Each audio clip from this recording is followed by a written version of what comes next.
1000 కోట్ల వసూళ్లు, వందల కోట్ల రెమ్యూనరేషన్లు.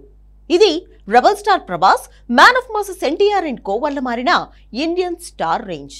అసలు 150 కోట్ల పైనే రెమ్యూనరేషన్ తీసుకునే హీరోల జాబితాలోనే బాలీవుడ్ స్టార్స్ లేరు.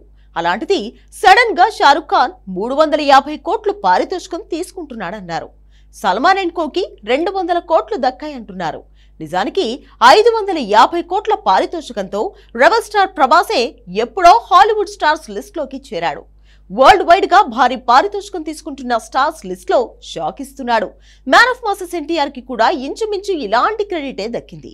పుష్పాటు వసూళ్లలో రియాలిటీ మీద ఎన్ని డౌట్లున్నా ఈ హీరోకి 245 కోట్ల నుంచి 280 కోట్ల వరకు పారితోషికం అందిందంటే అదో రికార్డే.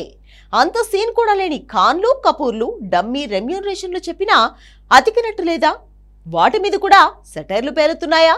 Take a look.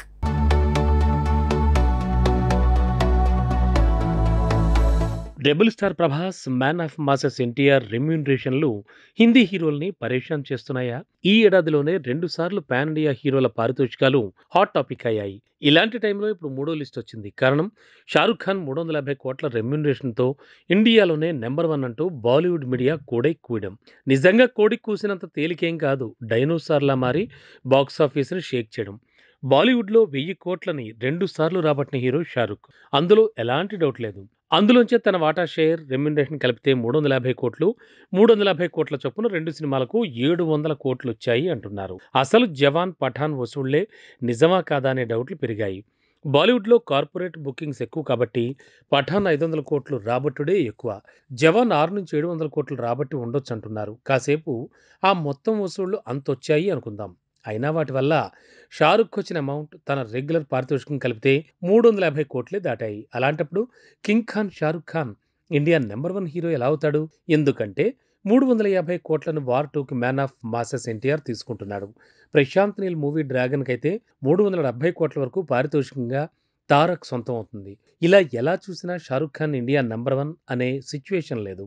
ఇంకా విచిత్రం ఏంటంటే, రెబల్ స్టార్ ప్రభాస్ ఎప్పుడో సలార్కి తీసుకున్నాడు 350 కోట్ల పారితోషికం.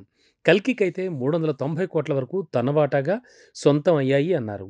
ఫౌజీ, స్పిరిట్ మూవీలకు 500 కోట్ల నుంచి 550 కోట్ల వరకు పారితోషికంగా ప్రభాస్ తీసుకుంటున్నాడు కాబట్టే వరల్డ్ టాప్ 10 స్టార్స్లో తను 8వ స్థానంలో ఉన్నాడు అన్నారు. హాలీవుడ్ స్టార్స్ లిస్టులో చేరాడన్నారు.